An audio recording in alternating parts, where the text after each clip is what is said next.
27. An eye for an eye. They changed the food in her cage each morning, but it went untouched. She sat wrapped in her contemplation of the Sphinx's eye in her hand, a dead, jellied thing through which she stared like a window on eternity. Her arm stretched through its depths to clasp at what was lost. Vale, her chosen one, was trapped in some closed nightmare prison beyond the bounds of reality. He fought against her call with his thoughts like a caged animal, but he could not resist one so ancient and wise as she. There would be ways to bring him back to heel. The eye in her hand returned the powers she had lost. She sought through the depths of eternity for other wisdoms she knew, but across the universe the voices of truth were falling silent. The Sphinx of Thule was murdered. The Legistomancer of A32K, foreseer of that cold empire of logic for 10,000 years, was in her final systems dotage with no sign of a successor program. Time was growing murky. Seeing was no longer an easy gift. From the nest worlds of Clanty came rumours that the core Sibylline had succumbed to a male, and her power was diminished. The Pythia still caught distant thoughts from Sosostris in the west spiral, but they were mordant and cloudy. The voice from the north constellations of the Nameless that Sees All was silent. The Pythia foresaw a point when there might be no more seers. The web of thought that linked the augurers and oracles of the universe was broken. The veil of time would no longer be pierced by thought. It would have to be physically travelled. She had foreseen that long ago. Why else had she instigated the time program? Her powers, branded as superstition by the faithless, were drawing to an end. The universe would become an empty and desolate place. She would soon be a lone voice. That is what the eye of the Sphinx showed her, but such visions could be clouded or misunderstood. She reached for Vale's mind again. Vale held keys that would unlock the future. In the darkness where Vale was trapped, she had touched another mind as well. It was a mind of great power, a mind beyond the strictures of time. In that briefest encounter, she had immediately recognised an equal. She would find this mind again and consult its wisdom, just as the mighty had once come to consult her, for she must know the future. But in that mind she had also glimpsed thoughts that chilled her. It claimed to be born of Gallifrey. But she was Gallifrey, knowledge and life. How could she not know this mind already? Unless it had yet to be born. And in this complex, bewildering mind, she had also glimpsed the name of Rassilon. Above all things, she feared that name. She must know the future. In the empty void beyond time, she found Vale again. He no longer resisted, but his thoughts were dull and confused. The Pythia could no longer see, but she must know. Her luck was cursed. Only the Sphinx could see truly, so she must have the Sphinx's sight. The formal assembly of 100 counsellors, who sat in the cavern below, watching her cage, awaiting her death, were deafened by the Pythia's scream. Clinging to the wicket of her cage, she gouged out her own eye and inserted the eye of the Sphinx in its place. There was a new moon in the sky, slowly rising to its zenith through nebulae of flowing dust. A smoking caldera, surrounded by ruined buildings, marked its birthplace on the world below. The moon glowed from within, seeming to the Pythia like a luminous skull. When it had reached the centre of the sky, she saw that it would begin its descent, like a slow comet on the squat, black, fortified structure that lay in its path. This was not what the Doctor had in mind. If he was going to be in at the beginning, he should not be dangling upside down like a cocooned fly in an iron spider's web. Vale was dangling in a cocoon next to him, pretending to be unconscious. Around them, the machinery of the watchtower clanked and spun with a vicious alacrity, the sort of thing Brunel would have appreciated. Directly overhead, The new moon would be moving inexorably across the enclosed sky, south to north, set on a slow collision course with the tower as its target. The process had left its prisoners and slithered off through the gantries. The leech was apparently ignorant of the imminent destruction of its host environment. It seemed to imagine that it was about to triumph, and was even preparing a celebration to that end. The doctor squirmed inside the glittering mesh, contracting muscles and sinews in the way Harry Houdini had shown him, but the cocoon bit too tightly. To his discomfort, he noticed, lying on the edge of the high, slimy platform below him, several discarded human bones. Outside, the inverted phases of his Sardit TARDIS were grinding together as the dimensions compacted. Ace was still out there. He had to find Ace, because he had seen her future and must sever that timeline possibility before she discovered her cruel fate. The watchtower straddled all three phases of the city and should have been the first thing to collapse. Instead, its many iron legs shifted and compensated as necessary, constantly adjusting the fortress's stability as the ground slid and shuddered under it. Something Rassilon would have appreciated. Rassilon again. "Must you keep planting ideas in my head?" he complained loudly to Vale. There was a moment's pause, and then the muffled voice from the next cocoon said, "If you really are Gallifreyan, why do you ask so much about Gallifrey?" "Idle curiosity, that's all," replied the doctor quickly. "It's a long time since I was there." "Much more than that, I think," Vale said. "Your thoughts are full of ancient Gallifrey. Gallifrey in the past. Somewhere I think you cannot go." Unreadable subconscious instincts warned the doctor that Vale was just as dangerous and perceptive as he had feared. "If you can read my thoughts," he said, "you can see that I am bound by laws." "When it suits you, Doctor, but your mind is insatiably inquisitive." "Take no notice, I'm naturally a curious person." "Very curious indeed. So what can I tell you?" "Sorry," said the doctor, injecting a smile into his voice, "I'm not interested. I have pressing engagements." "You want to know of the great sea of thought, when all Gallifrey was of one mind?" "Not particularly. Why? Does Gallifrey change so much? Is such telepathic power lost so that you no longer know of it?" "Some other time," the doctor insisted. "Do you know anything about escapology? When do you come from? How distant in the future, that you travel in a ship that can become a whole city?" "There is only now," said the doctor firmly. "But one now can collide with another." The voice was changing. It became higher and older, female, cat-like. The doctor could no longer tell if it was speaking aloud or exclusively in his head. "Come, Doctor," it wheedled, "we will bargain." "Bargain?" He was determined to keep talking. "I will tell you of Gallifrey, this ancient Gallifrey of yours. Of the great empire and the mighty wise ones who see to the 9 corners of the universe." "I can read all that in books." "Books are as narrow-minded and subjective as the historians who scrawl them. I am the voice of the past. I can tell you all the secrets that your hearts crave to know." "And?" "Then you shall tell me of the future." "Yes, I thought it might come to that." The urgency in the voice was growing, but the doctor could not quite decide if it was driven by greed or despair. "Tell me of the people and the heroes," it cried. "Of the great deeds and the legends fulfilled, of the mighty ships that will travel the bounds of time, and the mighty rulers who will dispatch them. Answer the questions, Doctor, and all the forbidden secrets of the past shall be yours." "You're not Vale," said the doctor. "Of course not. Vale is not yet ready for the power he will inherit." "You're the eye in his head. Who are you?" "Answer my questions and I will tell you." The doctor shook his heavy head. It was hard to think at all.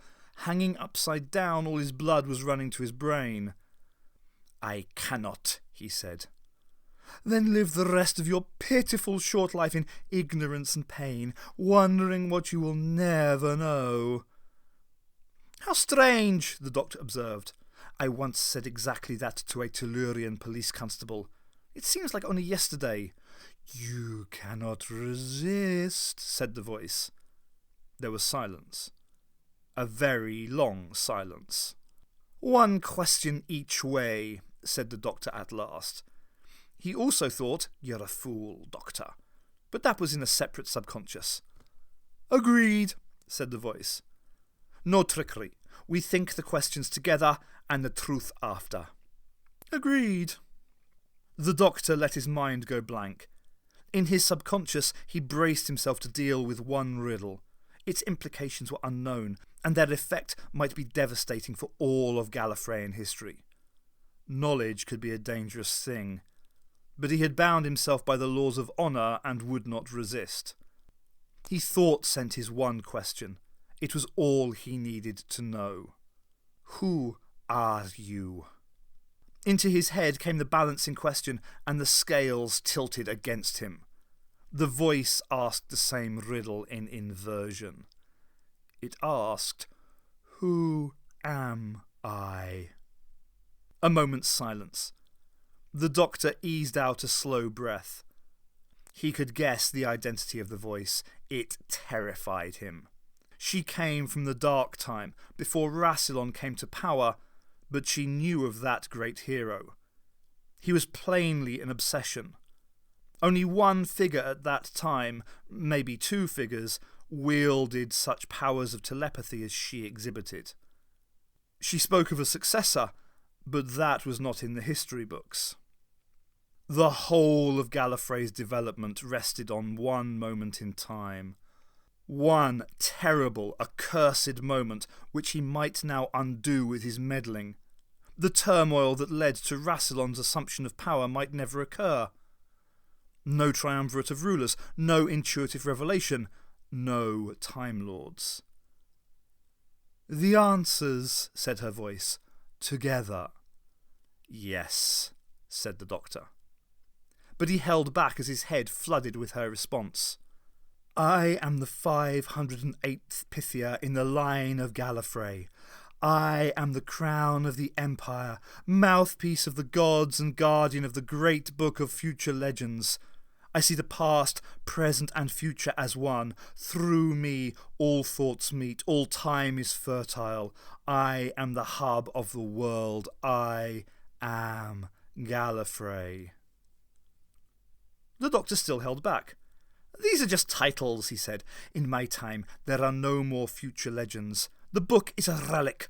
Its predictions were all used up ages ago. It's all got rather boring. This is trickery, she cried. You are bound to answer my question. Yes, he said. Who am I? The doctor sighed. In the history books, you are the last of the Pythias. This time the silence was on her side. I knew you wouldn't like it, he added. Impossible! I have chosen my successor. How can this be? You've had your question, he snapped. But to annoy her, he added, Perhaps you should have asked who I am. She was not listening. Vale will return to Gallifrey, she cried. The Book of Future Legends foretells that my successor will be a man. I have chosen him. Then I should look at it again. Those books of predictions are notoriously cryptic. I suspect it says the next ruler after you will be a man. The doctor heard Vale choke. The Pythia's voice projected through his mind, crackled like fading reception on an old radio. You lie! Do I? He retorted. You know better than that. You've been clumping round my head in your hobnail thoughts for long enough. There was a last cry of anguish. Who are the Time Lords? Who are you? Nothing to do with your time, venerable one. Liar! That accusation cut deep. As her distorted voice faded completely, he heard, Vale will succeed me. Not Rassilon. I have chosen.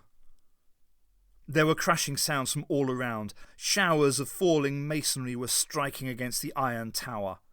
The 3 spindly stairways rose from the edges of the watchtower. one from each time phase of the process's world city.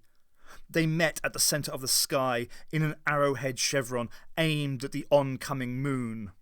The vast globe struck the pinnacle dead centre. The stairways bowed and shattered into a cascade of stone, tumbling against the crude jutting flanks of the tower beneath.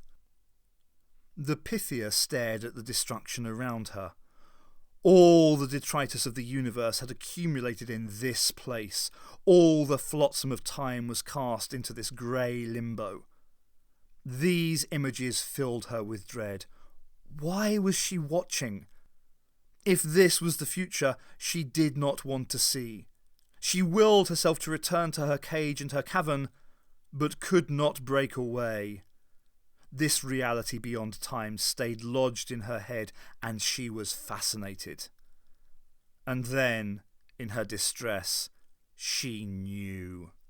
Vale had driven her to look. Just as she had watched through his eyes, he now watched through hers. His was the idea inserted unbidden into her head. His burgeoning power was greater than she had anticipated. Vale Voriansti Chevrel, her chosen successor, was an inspired but dangerous choice. The pupil now taught the tutor.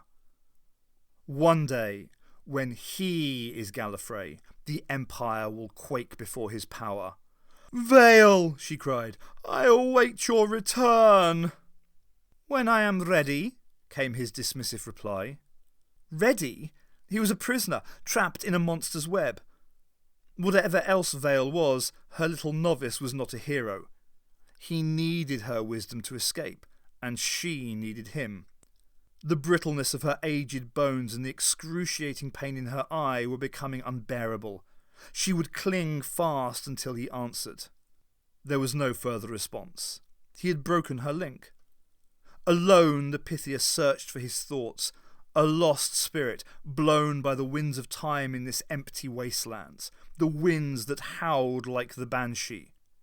Instead, she caught the strata of other thoughts in this place, whisperings of the lost Chronaut crew, all honoured as martyred heroes at home. Their thoughts were preoccupied with the fate in which they had been sealed. Riding above that came the angry compulsion of the brute that ruled this void. "The new now, the old now is purged. The world, it is reshaped."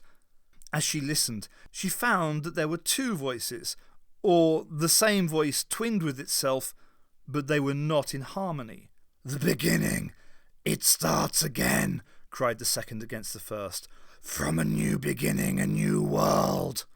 And then she heard the brute's third voice, the scream of frustrated anger, the cry of something as yet unborn.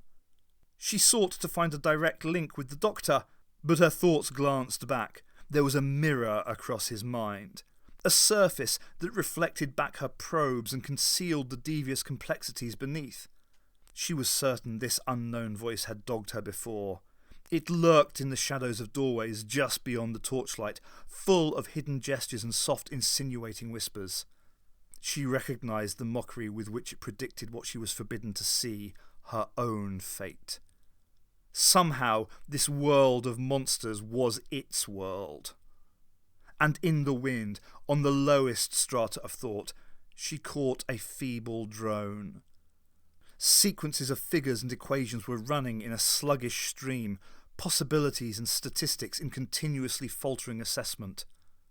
This was another mind, barely existing, that she had not encountered before. Her own thoughts swept the city for its source, but found nothing. It was everywhere, in every shape and form. The place itself was thinking. The moon overhead, having attained its apogee, had begun its inexorable descent upon the tower.